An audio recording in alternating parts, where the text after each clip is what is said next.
BNP সম্পর্কে একটা সমালোচনা আছে। বলা হচ্ছে যে বিএনপি কোনো কোনো ক্ষেত্রে আওয়ামী লীগকে প্রোটেকশন দিচ্ছে, আওয়ামী লীগকে নিষিদ্ধ করা বা রাষ্ট্রপতিকে বঙ্গভবন থেকে উচ্ছেদ করা, এসব ইস্যুতে বিএনপি সাড়া দেয়নি এবং বিএনপি চায় যে আওয়ামী লীগ রাজনীতিতে ফিরে আসুক, নির্বাচনে অংশগ্রহণ করুক। এসব আলোচনা সমালোচনার ব্যাপারে এখন বিএনপি কিন্তু পাল্টা জবাব দিতে শুরু করেছে। যেমন সালাউদ্দিন আহমেদ বলছেন, উপদেষ্টা পরিষদে শেখ হাসিনার দোসররা আছে বলার পরও বাদ দেওয়া হয়নি।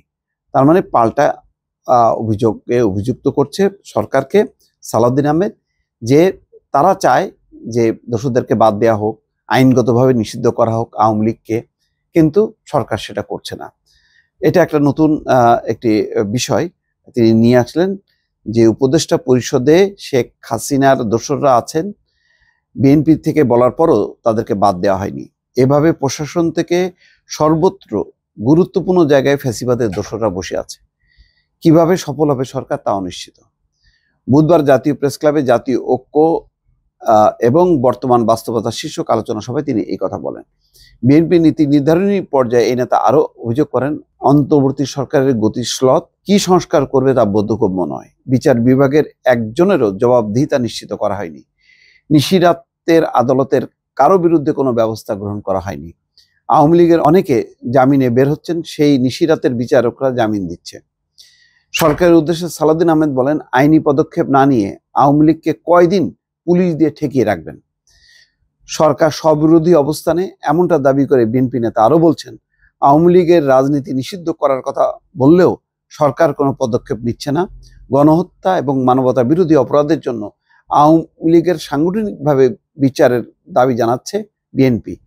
বেশি সময় ক্ষেপণের জন্য কোনো কৌশল অবলম্বন করলে জাতি মেনে নেবে না, অর্থাৎ সংস্কারের নামে বেশি সময় ক্ষেপণ করলে জনগণ মেনে নেবে না, এই কথা বলছেন সালাউদ্দিন আহমেদ। বলছেন, জুলাই ঘোষণাপত্র তৈরি করছে বিএনপি, ছাত্রদের ঘোষণাপত্রের সঙ্গে সমন্বয় করে কিভাবে রাজনৈতিক দলিল হিসাবে সাংবিধানিক ভিত্তি দেওয়া যায় তা নিয়েও চিন্তা ভাবনা চলছে। এই নিয়ে তাড়াহুড়ো না করার আহ্বান জানান তিনি।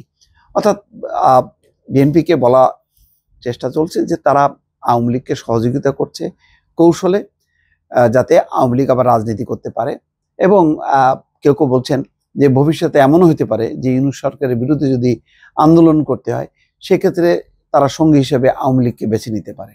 তো এইরকম যখন নাকি বিএনপিকে কোণঠাসা করা হচ্ছে তার প্রতিদ্বন্দ্বীরা, তখন সালাউদ্দিন আহমেদ বেশ জোরালোভাবে, শক্তভাবে ভিন্ন একটি প্রসঙ্গ তুললেন এবং বলছেন যে না, তারা বরং উপদেষ্টা পরিষদে যে আওয়ামী লীগের বা শেখ হাসিনার দোসর যারা আছেন তাদেরকে বাদ দিতে বলেছেন। আইনগতভাবে বা সাংগঠনিকভাবে যাতে আওয়ামী লীগকে নিষিদ্ধ করা যায় আইন করে, সেই কথা বলছেন। কেননা শুধুমাত্র পুলিশ দিয়ে, প্রশাসন দিয়ে বেশি দিন ঠেকিয়ে রাখা যাবে না আওয়ামী লীগকে, এই কথাটা তিনি সামনে আনছেন। আসলে সম্মিলিতভাবে আওয়ামী লীগের ব্যাপারে, রাজনৈতিক ব্যাপারে যদি সিদ্ধান্ত না নেওয়া যায়, তাহলে আওয়ামী লীগের স্বাভাবিক কার্যক্রমে বাধা দেওয়াটা তখন ভিন্ন সংগঠনগুলো বা আন্তর্জাতিক সংগঠনগুলো বলবে যে গণতান্ত্রিক অধিকার সংকুচিত করা হচ্ছে। এমন একটি প্রসঙ্গ কিন্তু সামনে আসতে পারে। দর্শক ভালো থাকবেন, আল্লাহ হাফেজ।